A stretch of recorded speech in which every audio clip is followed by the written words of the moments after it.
Hi, my name's Roy Lopez from Core Canine Concepts. I recently retired from the Border Patrol as a canine instructor with 18 years of experience. And today I'd like to talk about threshold problems.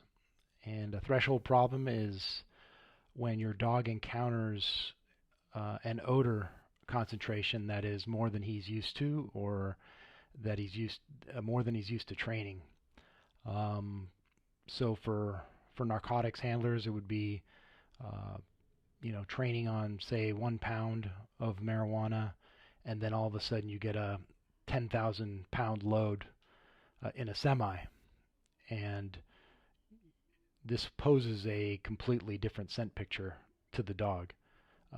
The 1 pound is what he's used to. 10,000 pounds smells completely different. For cadaver dog handlers, you're used to training maybe on a jar, a small 8 ounces of trained odor, but now you encounter your first full body, and your dog walks it, and you're wondering, what's going on? What happened? How come my dog's not recognizing this? If he recognizes a jar, he should recognize a full body, but um, it's a completely different odor to the dog at that point. So I made a little video here to help your dog, um, to bridge the gap for your dog, and it's what I've been using for years, and it's very effective. So I hope you enjoy it. Thanks. All right, so working on a threshold issue with your dog, it's going to be something totally new to your dog. So whenever you're working on something new with your dog in training, you're going to want to keep it short and simple. So it's going to be a real short scenario that I'm going to show you upcoming here.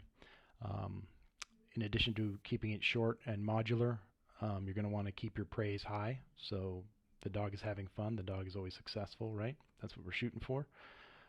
So in the video ahead, I do a patrol route, or a point-to-point, perpendicular to the wind and downwind of source. And I do it on leash. I recommend you do it on leash.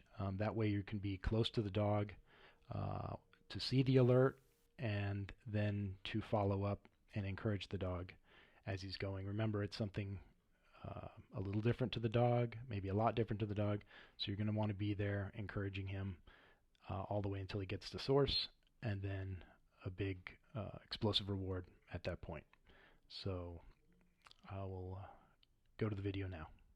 Thanks. All right, so I start with a straight leg perpendicular to the wind, and you'll see the alert right there, and I'm praising him all the way in. So then he comes back to it. Oh yeah, okay, that's where it's coming from. A little different to him, right? So now here comes the toy coming right out of source, and it's just a big happy session. All right, that was fun for dog and handler. You can see at the end there, for the reward, I used a combination reward where I made the toy appear as if it was coming out of source. But you go ahead and use whatever reward system you currently use. The main thing is that the dog gets a huge payday, because this is a new odor and a new concept. So we want the dog to leave very, very happy out of that. And you can also do it, you don't just have to do it once. You can do it 2 or 3 times, maybe come in from a different direction. And it should have your dog pretty solid on the new odor pretty quickly. So thanks for listening, and happy hunting.